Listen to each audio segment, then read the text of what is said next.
जादवी purse Kishanpur नामक गांव में सभी लोग हंसी खुशी से रहते थे। उस गांव के सभी लोग ईमानदार एवं दयालु थे।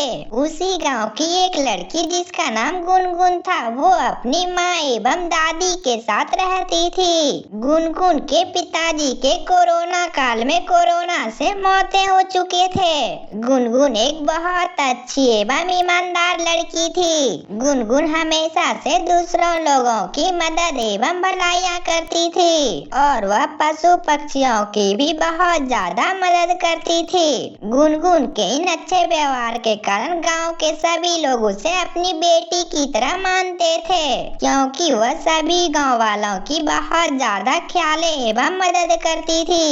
एक दिन अचानक गुनगुन की माता का बहुत ज्यादा किसी कारण से तबीयत खराब हो जाती है। तभी गुनगुन सोचती है कि क्यों न शहर जाकर पैसे कमाया जाए और वो वहीं जाकर अपनी माँ की तबीयत को भी ठीक करवाए। गुनगुन ये सब सोचकर ये बातें अपनी दादी माँ से कहती है। सुनो दादी, मैंने सोचा है क्यों न मैं शहर जाकर पैसे कमाऊं और वहाँ से पैसे भेजकर अपनी मम्मी का इलाज करवाऊं, क्योंकि माँ का तबीयत अगर और बिगड़ गया तो समस्या और बढ़ जाएगी। मैं जाती हूँ शहर पैसे कमाने और अब आप मेरी माँ का ख्याल रखिएगा।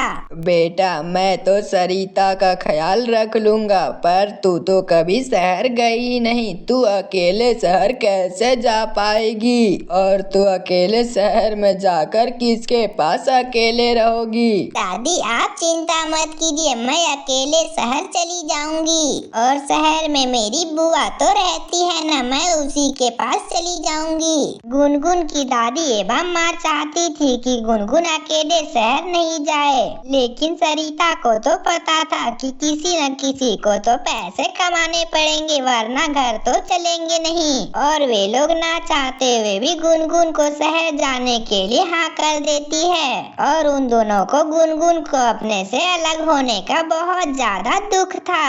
और इसी तरह थोड़ी देर बाद गुनगुन शहर के लिए निकल जाती है और वो शहर में पहुंचकर अपने बुआ के पास जाती है। गुनगुन की बुआ निर्मला अपने साथ उसे घर में रहने के लिए हाँ कर देती है और गुनगुन शहर में 2-3 दिनों तक इधर उधर काम ढूंढती है, लेकिन गुनगुन अकेले होने के कारण उसे शहर में कोई भी काम नहीं देता।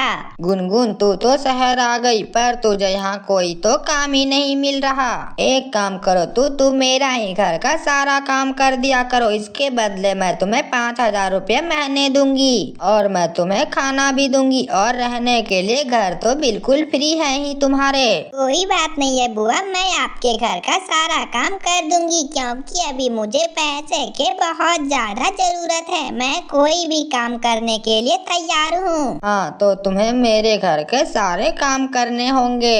और गुनगुन अब निर्मला के घर के सारा काम अगले दिन से ही करने लगती है। अब गुनगुन निर्मला के घरों के सारी काम नौकरानी की तरह करती थी और यहाँ तक कि निर्मला के घरों का खाना भी अब गुनगुन ही बनाती थी। और इन सब के बदले उसे अब हर महीने 5,000 रुपए मिल जाते थे, जिससे कि गुनगुन हर महीने 3,000 रुपए अपने माँ के लिए भेज देती थी और अपने जरूरत के लिए 2,000 रुपए रख लेती थी। और इसी तरह निर्मला के घर में काम करके गुनगुन अपना गुजारा चला रही थी। वो कभी कभी अपने बुआ के फोन से अपने घर में बातें कर लेती थी। एक दिन गुनगुन ऐसे ही अपने बुआ के फोन से बात कर रही होती है, तभी वहाँ पर निर्मला आती है और कहती है, अरे गुनगुन, तू कितने देर से अपने माँ से बातें कर रही है? कोई बात नहीं है फुआ, मैं अभी तुरंत ही माँ से बात करना स्टार्ट की हूँ। बहुत दिनों के बाद बात कर रही हूँ ना, मुझे बहुत सुकून मिल रहा है। चलो अब फोन को रख दो और काम में लग जाओ। और निर्मला उस फोन को गुनगुन से ले लेती है और गुनगुन को घर के कामों में लगा देती है।